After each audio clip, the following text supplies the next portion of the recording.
Hello दोस्तों, कैसे हैं आप सब। उम्मीद करता हूँ बहुत अच्छे से होंगे। जैसा कि सभी को पता है कि 18 अगस्त को पीजीटी नागरिक शास्त्र यानी सिविक्स का एग्जाम संपन्न हो चुका है। आप सब लोगों ने एग्जाम दिया होगा। कल इसकी जो है आंसर की भी आ चुकी है और उम्मीद करता हूँ कि सब लोगों ने जो है अपने आंसर चेक कर लिए होंगे, कितने किसके सही बैठ रहे हैं। आज इन्हीं सब चीज़ों पर हम चर्चा करेंगे, जिसमें कि कुछ बिंदु इस तरीके से हैं। मेन बात जो है पीजीटी एग्जाम में, बात पीजीटी की नहीं है, टीजीटी की भी है।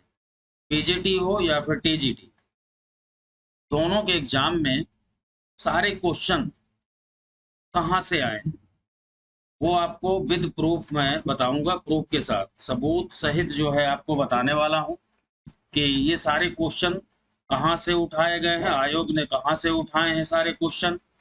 और एक नहीं, टोटल क्वेश्चन के प्रूफ दूंगा।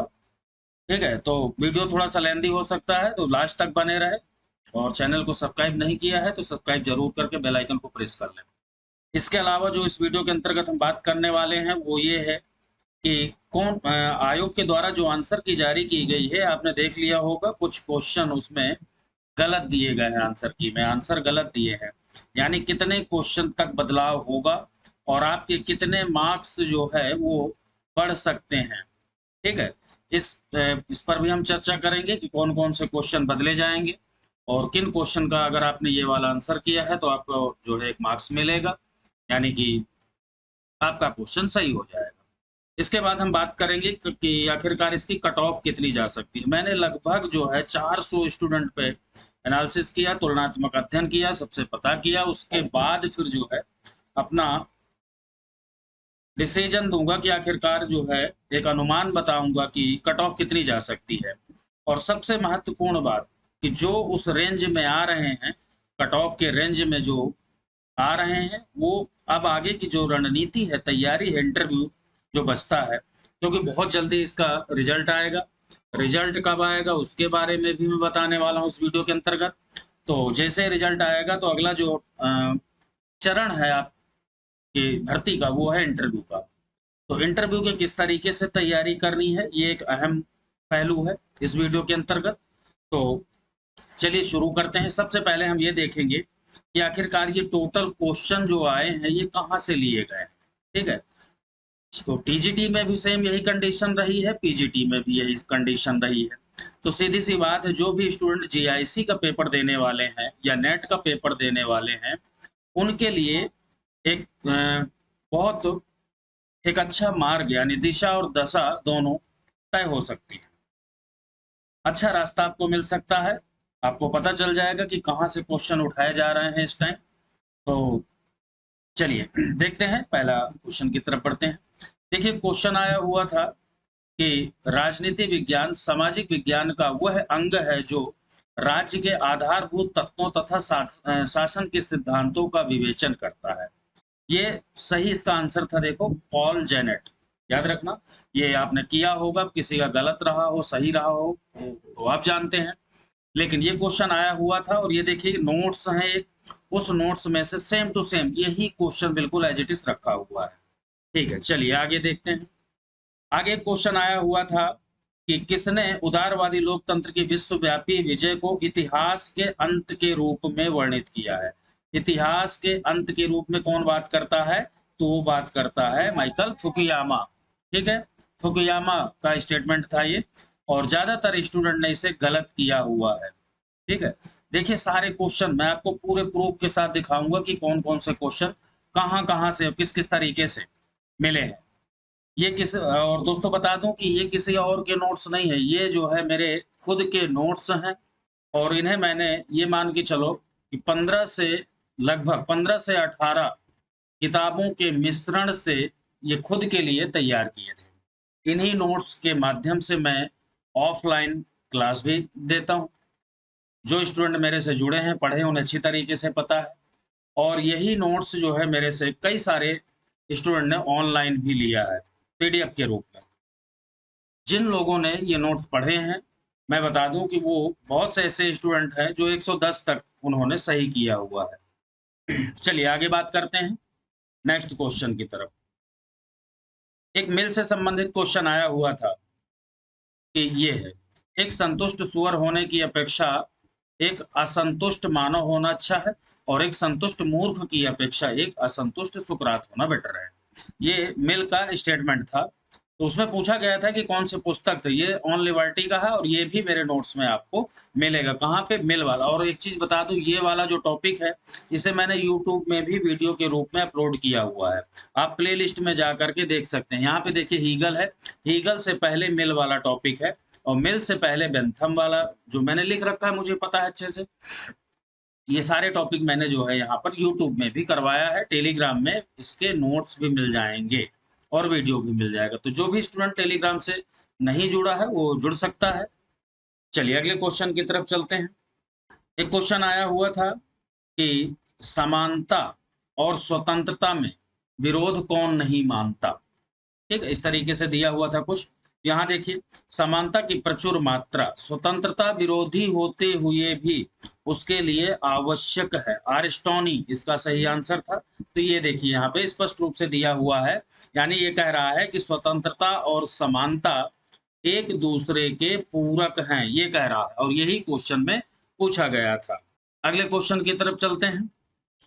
अगला क्वेश्चन जो था वो ये था कि ईश्वर जिसने हमें जीवन दिया उसी ने ही स्वतंत्रता प्रदान की। ये देखिए जेफरसन का था और इसे भी बहुत से स्टूडेंट ने जो है गलत किया हुआ है। अब देखिए कितने इजी क्वेश्चन है सारे, बिल्कुल। ये मैं अपने नोट्स, जिन बच्चों ने मेरे नोट्स लिए हैं उन्हें मैं बता दूं कहाँ मिलेगा। जो पीडीएफ में वन लाइनर करके दिया हुआ है, वन लाइनर नोट्स, वहाँ वाले देखिए सब वन लाइनर है, एक एक लाइन वाले क्वेश्चन जो मुझे इम्पोर्टेंट लगते थे मैं उन्हें नोट कर लेता था और मैंने खुद इन्हीं नोट्स की तैयारी करके सेलेक्ट हुआ हूँ, सभी को पता है। बहुत ही उपयोगी रहे हैं ये नोट्स मेरे लिए भी और आपके लिए भी। इससे पहले भी जो 2016 वाला पीजीटी का पेपर था उसमें भी बहुत सारे स्टूडेंट मेरे सेलेक्ट हुए थे और इस बार भी जब फाइनल रिजल्ट आएगा तो मैं आपको विद फोटो और रोल नंबर सहित, फोटो और रोल नंबर सहित जो है आपको बताऊंगा कि कितने स्टूडेंट का सिलेक्शन हुआ। अगला क्वेश्चन ये था कि राज्य के बारे में मार्क्स ने राज्य के बारे में क्या बताया था, मतलब क्या माना है? तो वो देखिए वर्ग संघर्ष का, यानी प्रबल, ठीक है, राज्य प्रबल हितों का समर्थक है, ये मार्क्स का। ये सेम टू सेम क्वेश्चन देखिए यहाँ पे दिया गया है। अगला क्वेश्चन की तरफ चलते हैं। मार्क्स से संबंधित एक दूसरा क्वेश्चन भी था कि मार्क्स ने वर्ग संघर्ष के सिद्धांत को किस पुस्तक के अंतर्गत प्रतिपादित किया है? तो वो जो है ये देखिए यहाँ पे दिया हुआ है और इसका सही आंसर है कम्युनिस्ट मैनिफेस्टो। इसमें भी काफी स्टूडेंट जो है कंफ्यूज हुए हैं। अब तक का इतिहास, वर्ग संघर्ष का इतिहास रहा है कम्युनिस्ट मैनिफेस्टो की ये पहली ही लाइन है। चलिए अगले क्वेश्चन की तरफ बढ़ते हैं। एक क्वेश्चन रूसो का था, उसमें दिया हुआ था कि रिपब्लिक राजनीति का ग्रंथ नहीं बल्कि शिक्षा के ऊपर लिखा गया एक सर्वश्रेष्ठ ग्रंथ है, किसका है? तो ये रूसो का है और ये किसके बारे में जो है? रिपब्लिक के बारे में रूसो ने लिखा था।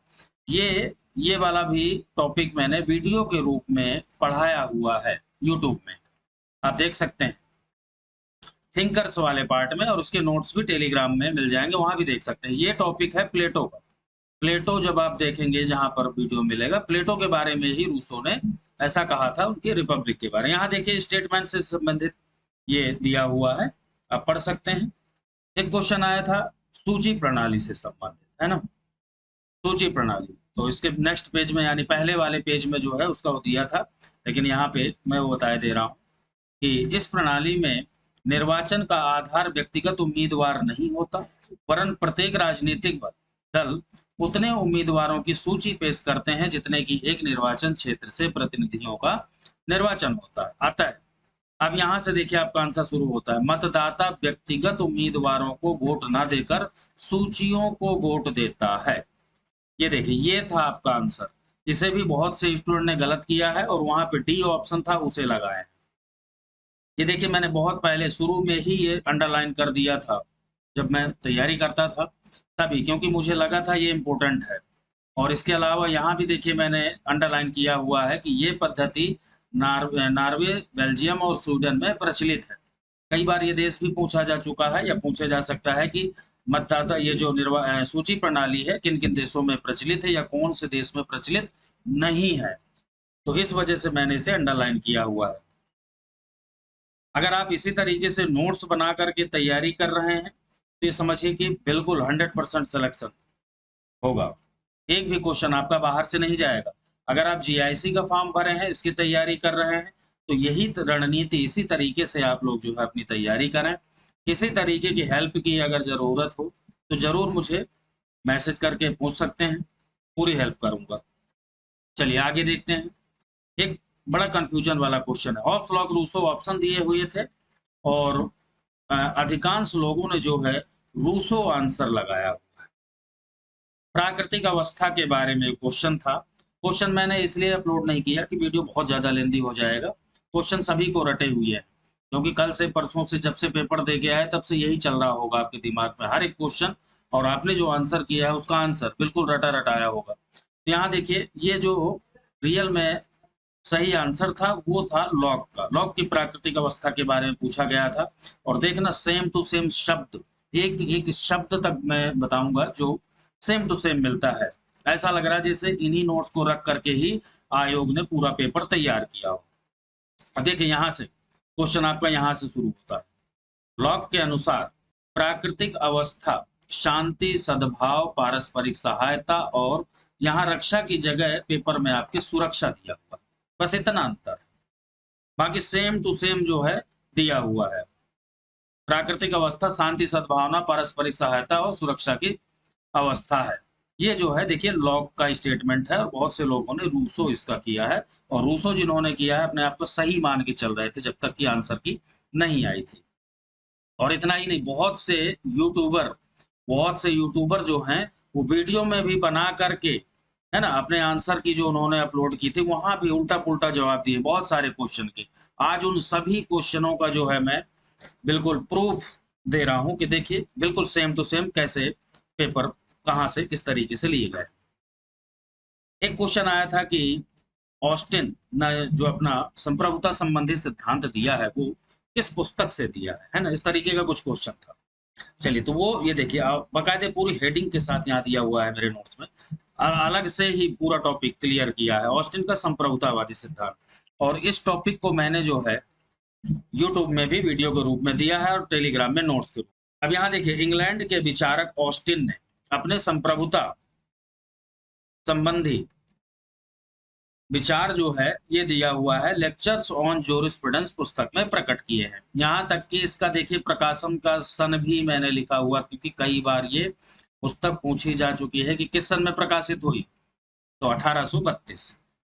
चलिए अगले क्वेश्चन की तरफ बढ़ते हैं। एक क्वेश्चन आया था कि स्वतंत्रता और समानता एक दूसरे के विरोधी हैं, किसका स्टेटमेंट है? स्टेटमेंट के रूप में पूछा था और स्टेटमेंट भी आपको मिल जाएगा मेरे नोट से बिल्कुल सेम टू सेम लिखा हुआ। वो मुझे यहाँ पे मिला, तो इतना टाइम नहीं है भाई कि सारी चीजें मैं खोज सकूं। तो यहाँ पे देखिए आपको मिल जाएगा। यहाँ पे लिखा है मैंने, इस मत के प्रमुख समर्थक यानी विरोधी में समर्थक है लॉर्ड एक्टन और डी टॉकविले। एक्टन इसका पूछा गया था, समानता और स्वतंत्रता के विरोधी। यहाँ नीचे देखिए स्टेटमेंट भी दिया है कि समानता की उत्कृष्ट अभिलाषा ने स्वतंत्रता की आशा व्यक्त कर दी है, यानी समानता की वजह से स्वतंत्रता बेकार हो गई है, यानी एक दूसरे के ये विरोधी हैं। एक क्वेश्चन आया हुआ था कि स्वतंत्रता और समानता एक दूसरे के पूरक है, कौन कौन ऐसा मानते हैं? मैं पूरा क्लू दे रहा हूँ, देखिए पूरा पूरा प्रूफ दे रहा हूँ, वही अरिस्टोनी वाला, हालांकि उसका मैंने बता दिया, लेकिन यहाँ देखिए पूरा मिल जाए कौन कौन, एक दो नहीं, अगर उसके अलावा भी कोई टोनी के अलावा कोई दूसरा ऑप्शन में होता तो भी मेरे स्टूडेंट जिन्होंने ये नोट्स पढ़े हुए हैं उनका गलत नहीं होता। कहो कहो कैसे? वो इस तरीके से, क्योंकि यहाँ पूरे थीम के रूप में दिया हुआ है कि कौन कौन पूरक मानते हैं। पहला देखिए रूसो, लॉस्की, मैकाइवर, अरिस्टोनी ये रहा, और Macpherson, David Hume, Pollard, Barker, ये जो है समानता और स्वतंत्रता को परस्पर पूरक मानते हैं। अब देखिए पूरा सब कुछ क्लियर हो गया। ठीक उसी के नीचे जो आपके पेपर में आया हुआ है वो ये रहा स्टेटमेंट कि स्वतंत्रता और समानता विरोधी नहीं वरन एक दूसरे के लिए आवश्यक है, यानी पूरक है, विरोधी नहीं है। ये रहा अरिस्टोनी। ये सब जो है नोट्स, कुछ नोट्स मैंने पढ़ाए हुए हैं और कुछ जो है नहीं पढ़ाए, तो उन्हें मैंने पीडीएफ के रूप में दिया था। अगला क्वेश्चन एक आया था, मिलान करने से कि जो है कौन सा सुमेलित नहीं है। सुमेलित नहीं में सभी को पता है कि हैंडीमैन वाला दिया था पितृसत्तात्मक। देखिए पितृसत्तात्मक सबसे प्रबल यानी सबसे मेन जो समर्थक है वो है हैंडीमैन, यही आया था। अगर यहाँ देखिए कितने भी अच्छे से यहाँ पे लिखा हुआ है कि अरस्तु पहला प्रवर्तक था। अब देखो पितृसत्तात्मक में अगर आ जाए क्वेश्चन सबसे पहले किसने समर्थन किया, तो अरस्तु है। और आधुनिक युग में हैंडीमैन। क्वेश्चन में दिया हुआ था कि पितृसत्तात्मक का समर्थक ये दिया हुआ था, यहाँ देखिए मैक्लेनन ये दिया हुआ, जबकि देखिए यहाँ पे दिया हुआ है कि मात्र सत्तात्मक के समर्थक है। मैक्लेनन है, जेंक्स है, मॉर्गन है, मैकाइवर है और बेचोफेन एंजिल्स, ये मात्र पूरे के पूरे। अब अगर इतना अगर सही से आप पढ़ लें कि इतने हैं मात्र सत्तात्मक वाले, तो कहीं से भी क्वेश्चन पूछ ले बिल्कुल क्या पूछेगा भाई, इससे बाहर हमने कुछ पढ़ा ही नहीं है और यही है जो भी है, इसी से क्वेश्चन पूछेगा। ठीक है, अब जैसे यही पितृसत्तात्मक के बारे में पूछेगा, पहला पूछेगा तो अरस्तु बताना है, वर्तमान में हैंडीमैन। इसके अलावा कौन कौन सा है, तो गार्नर है, सिजविक है, डुब्बी है, हिचनर है, हम्बोल्ट है। नेक्स्ट क्वेश्चन की तरफ चलते हैं। एक क्वेश्चन आया था, नगर राज्य किससे संबंधित है। इस टाइप का कुछ क्वेश्चन था। ये मेरे नोट्स में पहले ही पेज में जहां स्टार्टिंग करता हूं मैं राजनीति विज्ञान, वहीं पर स्टार्टिंग में ही दिया हुआ है कि राजनीति शब्द जो है इस तरीके से है ना, पॉलिटिक्स शब्द की उत्पत्ति यूनानी शब्द पोलिस से हुई है, जिसका अर्थ है नगर राज्य। ये रहा नगर राज्य, यानी यूनानी शब्द नगर राज्य। ईसा के 500 वर्ष पहले यूनानी लोग छोटे छोटे नगर राज्यों में रहते थे, जिन्हें वो पोलिस कहते हैं। अब देखिए यहीं पे मिल गया, पहले ही स्टार्टिंग में ही, पहले ही शुरू की दूसरी लाइन में आपका एक क्वेश्चन रखा हुआ है। एक क्वेश्चन आया हुआ था माओ से संबंधित, माओ से तुंग वाला है ना। अरे भैया वहां तो सांस्कृतिक क्रांति पूछी गई थी, है ना, सांस्कृतिक क्रांति की अवधारणा, ये सिद्धांत। मैं हमेशा बोलता हूं कि सिद्धांत और जनक, इनके जो जनक है, ये वाला टॉपिक और बुक्स एंड राइटर, ये वाला कभी भी मत छोड़ना। इस बार भी देखो 4-5 क्वेश्चन किताबों से आए थे, कुछ मिलान करने के लिए थे, कुछ डायरेक्ट अलग अलग रूप में पूछा था, और यही हाल जो है सिद्धांत और यानी अवधारणा वाले से। तो यहाँ तो सिर्फ एक ही पूछा था। अगर ये नोट्स किसी स्टूडेंट ने पढ़ा होगा तो उसे तो सारा मिल गया। लोक युद्ध का सिद्धांत भी माओ का है, सांस्कृतिक क्रांति का भी है, अंतर विरोध का भी है, जन क्रांति का भी है, सशस्त्र क्रांति का भी है, और समाजवादी पुनर्निर्माण की प्रक्रिया भी है। अब बताओ, इतने सारी चीजें मिल गई एक साथ। अगले क्वेश्चन की तरफ चलते हैं। सारे क्वेश्चन मैं बता तो रहा हूँ, जितने भी पीजीटी में आए हैं या फिर टीजीटी, ठीक है, टीजीटी, ये राइटिंग आपने देख ली होगी, इसी राइटिंग में ही लिखे हुए है, बहुत पहले के। ऐसा नहीं, जिन लोगों ने ये नोट्स लिए हैं वो अच्छी तरीके से जानते हैं, भली बात तरीके से वो देख सकते हैं। ठीक है, ये आपको यहीं पे मिलेंगे। देखिए जयप्रकाश नारायण वाला आया था, जेपी नारायण की संपूर्ण क्रांति, ये देखिए क्वेश्चन आया था ना कि संपूर्ण क्रांति किससे संबंधित है, तो वहां पे आंसर था आपका जयप्रकाश नारायण। ये तो सिंपल सा पूछ लिया। यहाँ देखिए कितना डीपली लिखा हुआ है, 7 क्रांतियां। अब ये नहीं पता होगा जल्दी किसी को, 7 क्रांतियां उसमें शामिल है संपूर्ण क्रांति में। अगर मान लो घुमा के यही पूछ लेता तो घूम जाते। राजनीतिक, आर्थिक, सामाजिक, सांस्कृतिक, बौद्धिक, शैक्षिक और आध्यात्मिक, इस तरीके से देखिए ये है डीपली नोट्स। इस तरीके से अगर आप तैयारी करेंगे, नोट्स बनाएंगे, तो बिल्कुल भी कभी मात नहीं खाएंगे। अगला एक क्वेश्चन आया हुआ था कि संसद की जननी किसे कहा गया है, मदर या फादर, जनक या जननी, है ना। ये पहली लाइन में देखिए, संसदात्मक व्यवस्था, जिनके पास नोट्स हैं वो टॉपिक देखें, संसदात्मक व्यवस्था। वहां पे स्पष्ट रूप से मिलेगा कि ब्रिटेन में संसदीय शासन का सर्वोत्तम व आदर्श उदाहरण है, वो इस शासन का जनक भी है। यही तो पूछा गया है भाई, मदर हो या जनक हो, है ना, संसद की जननी ब्रिटेन को कहा गया है।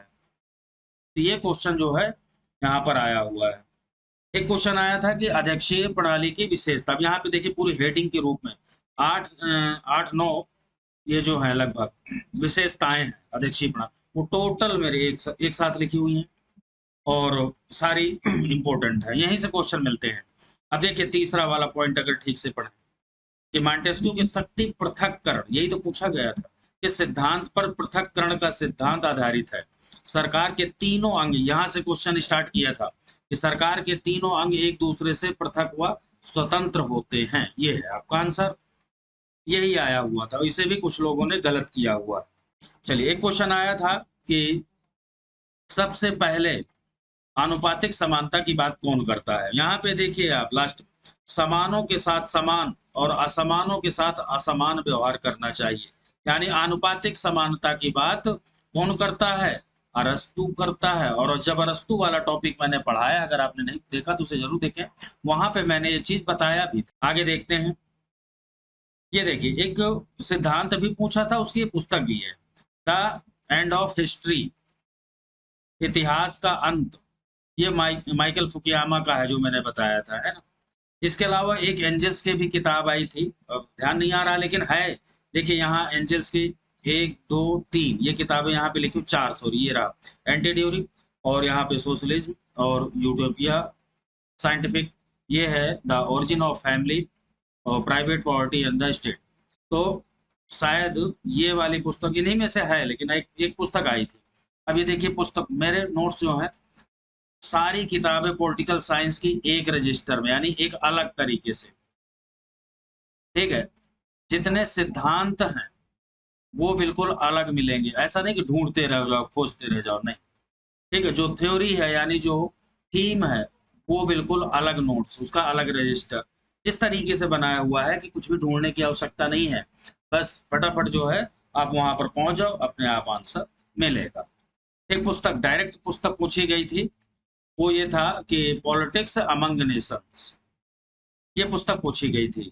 ये देखिए मैंने यहाँ पे निशान भी लगा रखा था, यानी कि ये इम्पोर्टेंट है, और ये मार्गेंथाउ की पुस्तक है। इसी पुस्तक में राष्ट्रीय हित की जो है बात की है मार्गेंथाउ ने। राष्ट्रीय हित वाला भी क्वेश्चन आया हुआ था मार्गेंथाउ का, वो भी मेरे नोट्स में है। एक क्वेश्चन आया था कि ऑस्टिन, और इसे बड़ा कंफ्यूजन था, बहुत से लोगों ने लॉस्की कहा, ये कहा, वो कहा। ऑस्टिन का सबसे बड़ा आलोचक कौन था? ये, या ऑस्टिन के संप्रभुतावादी सिद्धांत का कटु आलोचक।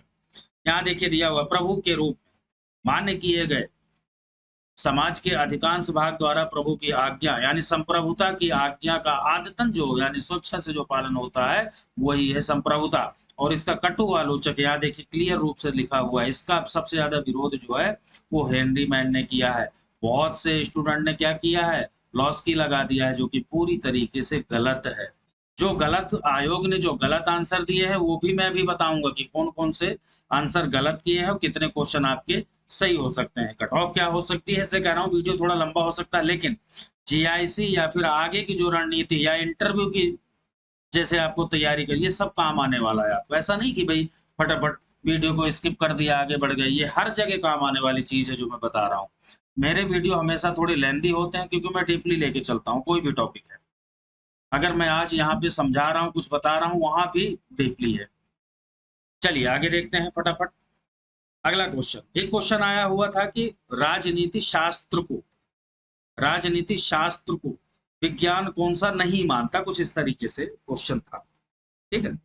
विज्ञान नहीं मानता, यहाँ देखिए सारे के सारे एक जगह मिल रहे हैं, और ये क्वेश्चन भी मैंने यूट्यूब में करवाया हुआ है, पता हो तो। अब कोई ना पढ़े, नोट्स भी टेलीग्राम में इसके वाले दिए गए हैं। अब कोई ना पढ़े तो देखो इसमें मैं कुछ नहीं कर सकता।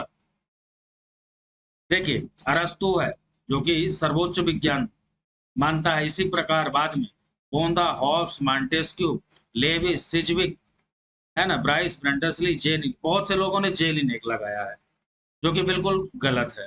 गार्नर आदि विद्वानों ने क्या माना है, विज्ञान माना है। तो ये देखिए इस तरीके से अगर आप तैयारी करेंगे डीपली तो यकीन अब इसी, ये अब जैसे ये क्वेश्चन रखा हुआ है, ये इंटरव्यू में पूछा जाने वाला क्वेश्चन है कि अच्छा बताइए राजनीति शास्त्र जो है वो विज्ञान है या फिर कला है? अच्छा आपने कहा विज्ञान है जी, ठीक है, विज्ञान है। अच्छा अच्छा, कैसे विज्ञान है बताइए? तो आपको वैज्ञानिक पद्धतियां बतानी पड़ेगी कि विज्ञान इसलिए है क्योंकि जो है विज्ञान की तरह ही इसका हम अध्ययन कर सकते हैं। और फिर तुरंत क्वेश्चन पूछते हैं वो इंटरव्यू में कि आखिरकार विज्ञान कैसे है, कौन कौन सी पद्धतियां होती हैं, किन पद्धतियों की आप बात कर रहे हैं, ठीक है। ये सब कुछ इसी में फिर वो क्वेश्चन पूछते हैं कि अच्छा ये बताओ कौन कौन से थिंकर हैं जो राजनीति शास्त्र को विज्ञान मानते हैं। तब तो आपको भाई करना ही पड़ेगा ना, बचोगे कैसे, यही करना पड़ेगा आपको, चाहे वो असिस्टेंट प्रोफेसर का इंटरव्यू हो आपका, या फिर जो है पीजीटी का, या फिर जीआईसी का अगर आप मेंस भी लिखेंगे तब भी इसी तरीके से आपको थीम बना करके लिखनी होगी। एक क्वेश्चन आया हुआ था कि राजनीति विज्ञान का विज्ञान तो होना दूर, वो अन्य कलाओं से भी पिछड़ी हुई कला है। खूब उंगली पकड़ पकड़ के एक तरीके से मैंने यूट्यूब में लाइव रह करके और रटवाता था कि इसे ठीक से देख लो। बर्किल बर्किल ना दे करके पता है वहां पे क्या दे दिया, बक्कल, और बहुत से जो है घूम गए, पता ही नहीं चला। खूब कहा था कि पिछड़ी हुई कला, यहाँ देखो कला, और यहाँ भी कल की जगह कला ही लिखा हुआ है, ऐसे याद करवाया था आपको। अगर जिन लोगों ने ये देखा होगा वीडियो उन्हें पता है। चलिए कोई बात नहीं, आगे देखते हैं। सेम टू सेम को बिल्कुल क्वेश्चन ये रखा हुआ है ये कि यूनान ने एकता रहित लोकतंत्र का विकास किया और रोम ने लोकतंत्र रहित एकता कायम की। गैटिल, ये आया हुआ क्वेश्चन है, ठीक से चेक कर लो, एक एक शब्द तक मिलते होंगे, शब्द मैं कह रहा हूं। राजनीति, राज्य का विकास और राजनीति क्षेत्र में, इसी में से ये टॉपिक है, और वहीं से जो है गैटिल की परिभाषा मेरे रजिस्टर में लिखी हुई है, आप अच्छे से देखें। एक अरस्तु का कुछ स्टेटमेंट आया था इस तरीके से कि नागरिकों की चारित्रिक श्रेष्ठता राज्य का आधार बन सकती है, इस तरीके का, तो ये यहाँ पे आपको मिलेगा। बाकी वन लाइनर वाले नोट्स में भी सेम टू सेम स्टेटमेंट रखा हुआ है अरस्तु का। एक क्वेश्चन आया था कि विशिष्ट वर्ग को सी राइट मिल्स ने क्या कहा है। शक्ति विशिष्ट वर्ग जो है किसने कहा है या माना है, तो यहाँ उसका आंसर देखिए सी राइट मिल्स था। और यहाँ पे देखिए आपको विशिष्ट वर्गीय सिद्धांत में ये सब मिलेंगे। कहीं से मैं हमेशा कहता था कि कुछ भी ना, कोई किताब पढ़नी ना कुछ, खाली मेरे नोट्स अगर लिए हैं तो उसके बाद सिर्फ और सिर्फ आपको प्रैक्टिस सेट खरीदना होगा, उन्हें करना होगा। अगले क्वेश्चन की तरफ चलते हैं। एक क्वेश्चन आया था, उसमें अरस्तु भी है और आयोग ने अरस्तु माना हुआ है, लेकिन मुझे सही बताऊं तो वो एक्विनास का लग रहा है। लेकिन अब देखने वाली बात है कि भाई अगर आपके पास उस क्वेश्चन का कोई लिंक है, क्लू है, तो जरूर मैसेज करके कमेंट बॉक्स में डालना या मुझे व्हाट्सअप कर देना, ठीक है। वो कानून से संबंधित था कुछ, है ना, न्याय की जगह अगर कानून पढ़ा जाए, जिसे सामान्य गुण, गुण की भी बात है उसमें, और ठीक है, इस तरीके से साथ मिलाने का प्रयास किया।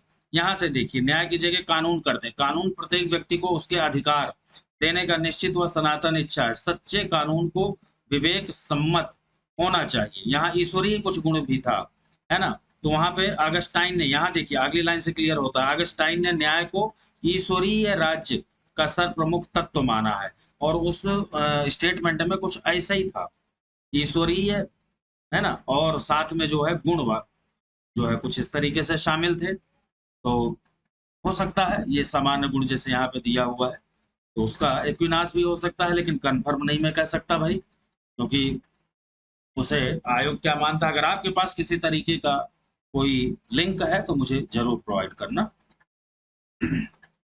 चलिए अब हम बात करते हैं कि ये देखिए, इतने जो मैंने क्वेश्चन दिए हैं, ये बताए हैं, ये एक सिर्फ उदाहरण है। संविधान का देखो एक भी क्वेश्चन मैंने नहीं लिया है, क्योंकि संविधान देख करके मेरे लिए जीएस की चीज है, मतलब एक बहुत प्राइमरी लेवल की चीज हो गई है, बहुत बड़ा, लेकिन जिससे नहीं पता भाई बहुत बड़ी बात हो गई।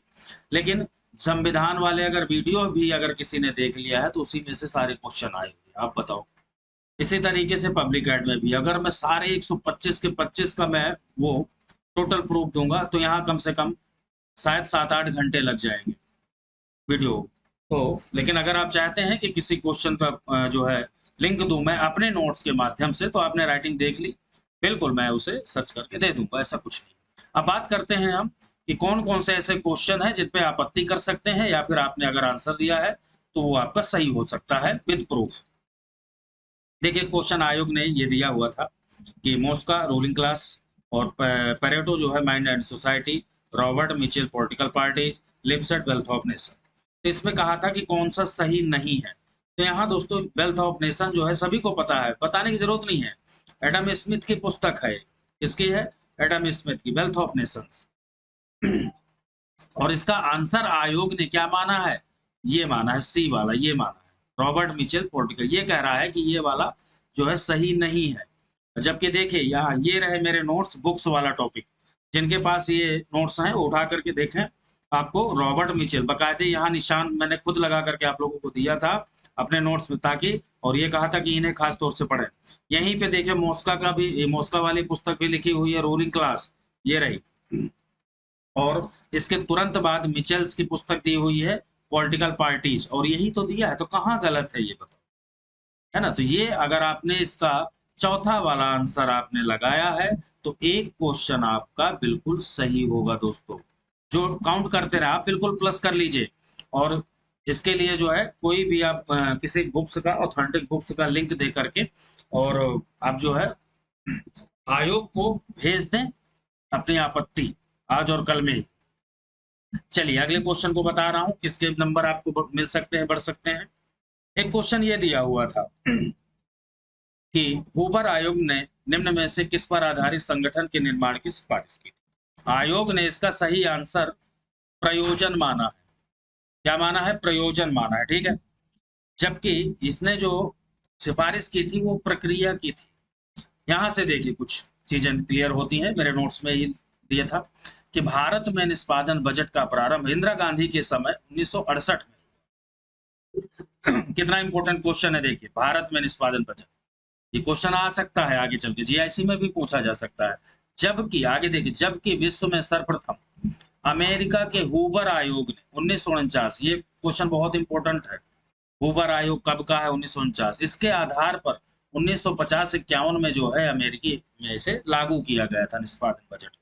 आगे जब हम इसमें पढ़ते हैं तो उसका जो पूरा निचोड़ निकल के आता है वो प्रक्रिया के बारे में है, बजट की प्रक्रिया के बारे में, ठीक है। तो मेरे हिसाब से तो देखो ये वाला होना चाहिए। फिर भी अगर आपको कहीं से कुछ लिंक मिलता है तो मुझे जरूर बताएं, व्हाट्सअप कर सकते हैं आप या फिर कमेंट बॉक्स में ही बता सकते हैं। साथ ही साथ जैसा कि आंसर की आ चुकी है और मैंने भी बहुत सारे प्रूफ दिखाए हैं, अब आप अच्छी तरीके से चेक करके मुझे कमेंट बॉक्स में बताएं कि आपके कितने क्वेश्चन सही हैं, ठीक है। उसी आधार पर फिर मैं इंटरव्यू की तैयारी की रणनीति तैयार करूंगा आप लोगों के लिए। चलिए आगे देखते हैं। एक क्वेश्चन था कि भारत के गवर्नर जनरल के पद की व्यवस्था का प्रावधान सर्वप्रथम, ठीक है। तो ये जो सर्वप्रथम किया गया था सभी को पता है 1833 के अधिनियम में किया गया है, और इसी के तहत लॉर्ड विलियम बेंटिक जो है पहली बार भारत के गवर्नर जनरल बने थे। लेकिन आयोग ने इसका आंसर माना है चार्टर एक्ट 1853, जो कि पूरी तरीके से गलत है दोस्तों। तो अगर आपने इसका बी आंसर किया है 1833, तो एक नंबर आपका ये भी बढ़ रहा है। एक क्वेश्चन का मतलब बहुत बड़ी बात है भाई, 3.4 नंबर एक क्वेश्चन के आपको मिलते हैं, तो ये बहुत बड़ी बात है। एक क्वेश्चन से आप जो है मेरिट से बाहर हो सकते हैं और एक क्वेश्चन से आप फाइनल सिलेक्शन की दहलीज पर खड़े हो सकते हैं। तो देखिए दोस्तों, अगर ये है मेरा व्हाट्सअप नंबर, ठीक से नोट कर लीजिए, 9997123632। किसी भी तरीके कोई क्वेश्चन में अगर डाउट है या किसी भी तरीके की जानकारी या नोट्स से संबंधित अगर आप मान लीजिए आपको ये नोट्स चाहिए तो मुझे तो मैसेज कर सकते हैं, व्हाट्सअप मैसेज, ठीक है। ये ताकि मैं आपको जो है सारी चीजें उपलब्ध करा सकूं। अगले क्वेश्चन की तरफ चलते हैं जिसमें कि आपको नंबर मिल सकता है। वो ये था कि प्लेटो निम्नलिखित पुस्तक में से मिश्रित संविधान की अवधारणा का उल्लेख किया। देखिए इसका जो आंसर माना है आयोग ने लॉज माना, बिल्कुल सही बात है, मैं गलत नहीं मान रहा हूँ, आयोग यहाँ पर गलत नहीं मान रहा हूँ, लॉज में दिया है मिश्रित संविधान का उल्लेख, यहाँ है उल्लेख किया है, ठीक है। बात उल्लेख की है, पॉइंट को समझिए, उल्लेख, ठीक है। और इसका उल्लेख जो है स्टेटमेंट में भी किया है, तो या तो इसके दोनों आंसर माने जाएं, बी प्लस सी, जिसने बी किया है उसे भी एक मतलब उसका सही होना चाहिए, जिसने सी किया है उसका भी होना चाहिए, क्योंकि दोनों जगह उल्लेख है भाई। अब देखने वाली बात है कि भाई अगर इसका आप दे सकते हैं अच्छी किताबों से तो बिल्कुल इसमें जो है, अगर मान लीजिए आपका सी है तो इसके भी आपको मार्क्स मिल सकते हैं और एक क्वेश्चन आपका यहाँ भी सही हो सकता है। ये मेरे चैनल का नाम है MS अकेडमी, आप यहाँ से जुड़ सकते हैं और टेलीग्राम जरूर ज्वाइन कर लें। टेलीग्राम का जो लिंक है वो मैं इसी वीडियो के डिस्क्रिप्शन बॉक्स में जो है दे दूंगा, वहां से आप ज्वाइन कर सकते हैं। एक क्वेश्चन था कि भारत का सर्वोच्च न्यायालय मुख्य न्यायमूर्ति, ठीक से क्वेश्चन को पढ़ना, मुख्य न्यायमूर्ति और अन्य कितने, यानी CJI, chief justice of India plus other justice, है ना, अदर जस्टिस की बात कर रहा है, कितने न्यायाधीशों से मिलकर बनता है। अब ये तो भाई क्वेश्चन ही गलत है। तो कैसे कि वर्तमान की अगर बात करें तो भाई 34 भी माने हम, तो उसमें एक चीफ जस्टिस है और 33 अदर है। यहाँ मुख्य न्यायमूर्ति को भी काउंट किया हुआ है। अगर ये पूछता कि सर्वोच्च न्यायालय में अन्य कितने न्यायाधीश, अन्य न्यायाधीश कितने होते हैं, तब तो 33 मान लेते भाई।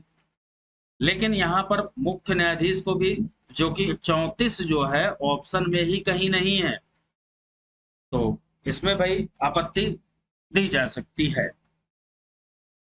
नंबर अच्छे से आप नोट कर ले, मेरा ये कॉन्टैक्ट नंबर है, व्हाट्सएप नंबर है। व्हाट्सएप में आप मैसेज के थ्रू मुझे मैसेज करें, ज़्यादा बेटर होगा, क्योंकि कॉल बिजी रहता हूँ, कॉल रिसीव नहीं कर पाता जल्दी।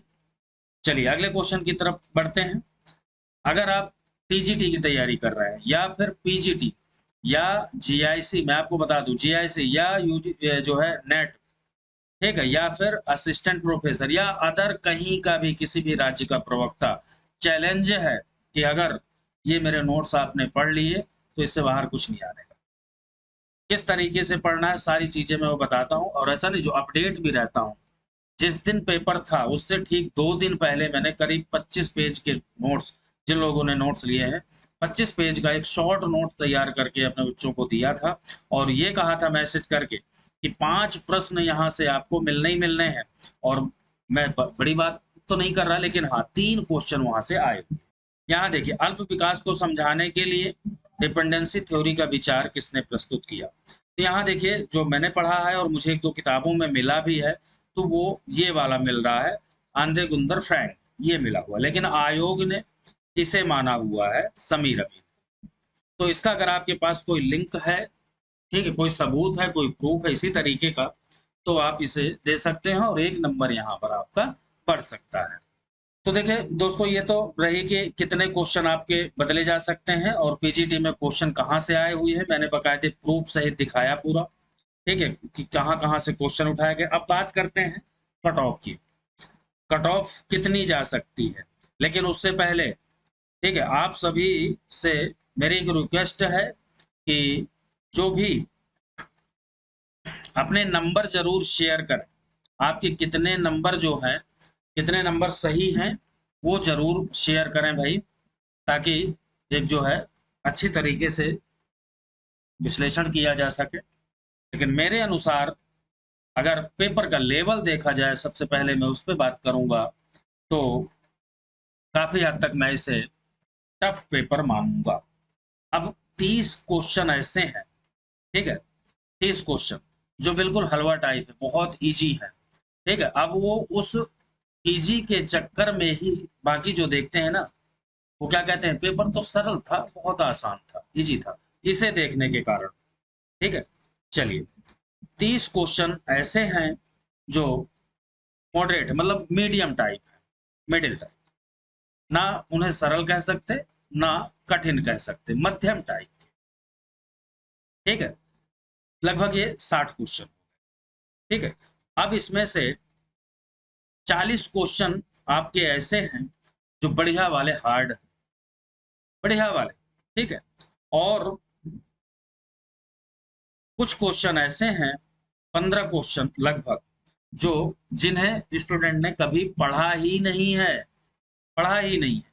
कुछ क्वेश्चन ऐसे हैं, ठीक है, जिनमें गूगल में अगर सर्च करें तो गूगल भी गोल गोल घूमता रह जा रहा है, गोल आंसर नहीं दे पा रहा है, लेकिन गोल गोल घूमे जा रहा है। तो ये था पूरा निष्कर्ष पेपर का, जो स्तर था, मैं स्तर की बात कर रहा हूँ, मैं अपनी राय रख रहा हूँ, अपनी बात रख रहा हूँ। बाकी देखिए, आप लोगों ने पेपर दिया है तो आपको ज़्यादा बेटर होगा, पता लगा होगा। कट ऑफ की बात करते हैं कि आखिरकार कट ऑफ कितना हो सकता है। तो देखिए, जनरल की पहले बात करूंगा, फिर ओबीसी, और उसी क्रम में जो है एक एक दो दो नंबर का डिफरेंस होता है। जनरल कैटेगरी में अगर आप आ रहे हैं तो ये मान के चलो कि अगर आपके 93 से लेकर के 96 क्वेश्चन के बीच में, ये क्वेश्चन बता रहा हूँ, मार्क्स नहीं, क्वेश्चन, इतने क्वेश्चन अगर आपके सही हैं, ठीक है, तो आप जो है इंटरव्यू की तैयारी शुरू कर सकते हैं। बिल्कुल इसी तरीके से एक ओबीसी जनरल में ज्यादा फर्क नहीं हुआ करता, सभी को पता है, ठीक है। मुश्किल से 1 या 2 नंबर का, बस 1 से 2 क्वेश्चन की बात कर रहा हूँ, ये इतना ही अंतर होता है ना। यहाँ भी 1 से 2 क्वेश्चन का उसी क्रम में आप कर सकते हैं। फीमेल कैटेगरी की अगर हम बात करें तो फीमेल कैटेगरी जिनका भी 90 प्लस है वो बिल्कुल सेफ जोन में है, और इंटरव्यू की तैयारी आप स्टार्ट कर दें, क्योंकि समय बहुत कम है। और बता दूं कि जो है जैसे ही रिजल्ट आएगा उसी दिन इंटरव्यू की डेट की भी घोषणा की जा सकती है। अब देखिए यहाँ पे ये वाला कट ऑफ का मैंने बता दिया। बाकी जो ये कह रहे हैं ना कि मेरे 112 सही है, 15 सही है, 18 सही है, मैं नहीं कह रहा, अपवाद हर चीज में होता है ना, रहने दो, कोई बात नहीं। लेकिन अगर आपके 95, 96, 97, 98 है ना कैटेगरी से हैं आप, तो 92, 93, 91, फीमेल है 90, 91, 92 है, तो बिल्कुल घबराने की, कहने दीजिए, कोई बात नहीं, उस चीज से परेशान मत होइए। जिस टाइम जो है रिजल्ट आएगा तो सब कुछ सब सामने आ जाएंगी सारी चीजें। मैं भी एक अनुमान ही लगा रहा हूँ, बिल्कुल परेशान होने की ज़रूरत नहीं है, पढ़ाई जारी रखें। क्यों? क्योंकि अगर अभी आप बिल्कुल परेशान हो गए और सब कुछ सारे हथियार रख दिए एक तरफ, रोना-धोना शुरू कर दिया, तो जो जीआईसी का पेपर है आपका, ठीक जो है 27-28 दिन बाद जो 19 तारीख को है, उसके लिए फिर आप कमज़ोर पड़ जाएँगे। इसके चक्कर में उसका भी नुकसान कर लेंगे। ठीक है, जो अब तक हुआ, मैं कह रहा हूँ इससे कम वाले जो मार्क्स वाले स्टूडेंट हैं, वो भी 1-1, 2-2 जिनके नंबर कम हैं, जो कट ऑफ मैं बता रहा हूँ, वो भी परेशान ना हो, एक उम्मीद रखें और पढ़ाई जारी रखें। पढ़ाई कभी बेकार नहीं जाती दोस्तों, चाहे आज नहीं कल कहीं न कहीं काम ज़रूर आती है। और अगर आपका तो काम ही यही है, चलो कोई बात नहीं, पीजीटी में नहीं हुआ, जीआईसी में कह के सिलेक्शन लो ना, बिल्कुल चैलेंज के साथ कि कोई दिक्कत नहीं, इसमें नहीं हुआ मैं उसमें लूँगा। उसमें नहीं होता कोई बात नहीं, अगला मेरा पेपर नेट का है, नेट के लिए अच्छे से तैयारी करूँगा, नेट करने के बाद में सीधे असिस्टेंट प्रोफेसर बनूँगा, इनसे भी बेटर जॉब होती है 6000 ग्रेड पे की। तो रास्ते बंद नहीं हुए, मेरा कहने का मतलब ये है। और जिन्हों का इस क्राइटेरिया में है, जिनके इतने मार्क्स हैं, उन्हें शांत नहीं बैठना चाहिए, चुप नहीं बैठना चाहिए, हथियार नहीं डालने चाहिए, किताब उठा लो अभी से और इंटरव्यू के लिए तैयारी करो। तो अगला जो टॉपिक है मेरा इस वीडियो का, वो यही है, इंटरव्यू की तैयारी कैसे करें, क्या-क्या करना होगा, उसके लिए क्या रणनीति होगी। इसके लिए देखिए दोस्तों, वीडियो थोड़ा ज़्यादा लेंदी हो रहा है, तो मैं यही कहूँगा कि ये जो मेरा नंबर है 9997123632, यहाँ से आप जुड़ जाएँ। टेलीग्राम से भी जुड़ जाएँ, वहाँ भी मैं डालता रहता हूँ। साथ ही साथ मेरा व्हाट्सएप ग्रुप है पॉलिटिकल साइंस का और इंटरव्यू के लिए मैं अलग से ग्रुप बनाने जा रहा हूँ। इंटरव्यू के लिए पॉलिटी यानी कि सिविक्स के लिए अलग से ग्रुप बनाने जा रहा हूँ। अगर आप उस ग्रुप में शामिल होना चाहते हैं, अगर आप इस क्राइटेरिया में आ रहे हैं, तो ये मेरा नंबर है, यहाँ से आप जुड़ जाएँगे। इंटरव्यू के लिए अलग से ही मैं एक अलग से वीडियो बना दूँगा। तो आप जो है इस नंबर से मुझे मैसेज करेंगे, सिर्फ़ व्हाट्सएप मैसेज करेंगे, कुछ बेसिक जानकारी आपको देनी होगी, जैसे कि कहाँ से हैं, आपका नाम क्या है, पूरी डिटेल्स मेरे पास होनी चाहिए। और उसके बाद फिर आपको उस व्हाट्सएप ग्रुप में, ठीक है, ये जो व्हाट्सएप ग्रुप है यहाँ पर आपको ऐड कर दिया जाएगा। और जैसे ही ठीक-ठाक संख्या हो जाएगी, उसके बाद जो है गूगल मीट जो ऐप आता है, सभी को पता है, लाइव, बिल्कुल लाइव इंटरव्यू क्लासेस में आपकी स्टार्ट करवा दूँगा, जिससे आपको एक बिल्कुल सेम उसी तरीके से सब लोग जुड़े हैं और क्वेश्चन कर रहा हूँ, आपको ऐसे ही आंसर देना है जैसे कि आप बोर्ड के सामने बैठे हैं। तो एक मॉक इंटरव्यू का जो तरीका होता है उसकी बात ही अलग होती है, और जो अपना आंसर एक्सप्लेन करने का तरीका है उसमें निखार आता है। तो ये एक बेटर तरीका होता है, बाकी और कुछ भी किसी भी तरीके की जानकारी या इसे सब्जेक्ट से संबंधित कुछ मैटर के बारे में, है ना? अगर कुछ पूछना हो तो मुझे व्हाट्सएप मैसेज कर लेना। अब बात करते हैं रिज़ल्ट के बारे में। तो दोस्तों रिज़ल्ट के लिए ज़्यादा टाइम नहीं लगने वाला और मुश्किल से आपको बता दूँ कि 5 से 10 सितंबर के बीच में ही आपका रिज़ल्ट आ जाएगा। और हो सकता है एक ने बताया 31 तारीख में, लेकिन 31 में तो बड़ा मुश्किल लग रहा है, 31 अगस्त में ही। लेकिन ये मान के चलो कि 5 तारीख तक तो आपका रिज़ल्ट आ ही जाएगा। ठीक है? इसलिए कह रहा हूँ कि समय बहुत कम है, अगर आप इस कैटेगरी में इतने लेवल पे, इतने मार्क्स पर हैं, तो आप तत्काल प्रभाव से जो है अपनी तैयारी स्टार्ट कर दें और मिलते हैं नेक्स्ट टॉपिक और कुछ नई चीज़ों के साथ में। अगर आपको वीडियो अच्छा लगा हो, तो दोस्तों वीडियो को लाइक और शेयर ज़रूर कर देना, ठीक है? लाइक और शेयर ज़रूर करना। किसी भी तरीके की प्रॉब्लम मुझे कमेंट बॉक्स में ज़रूर पूछें। साथ ही साथ टेलीग्राम से जुड़ जाएँ और उम्मीद करता हूँ कि आप सभी के जो है अच्छे मार्क्स होंगे। ऊपर वाले से दुआ करता हूँ कि आपका सिलेक्शन ज़रूर हो, एक सीट आपकी ज़रूर पक्की हो जाए, ठीक है? तो दोस्तों अपनी बात को मैं यहीं समाप्त करता हूँ। मिलते हैं फिर नेक्स्ट टॉपिक के साथ, तब तक के लिए जय हिंद।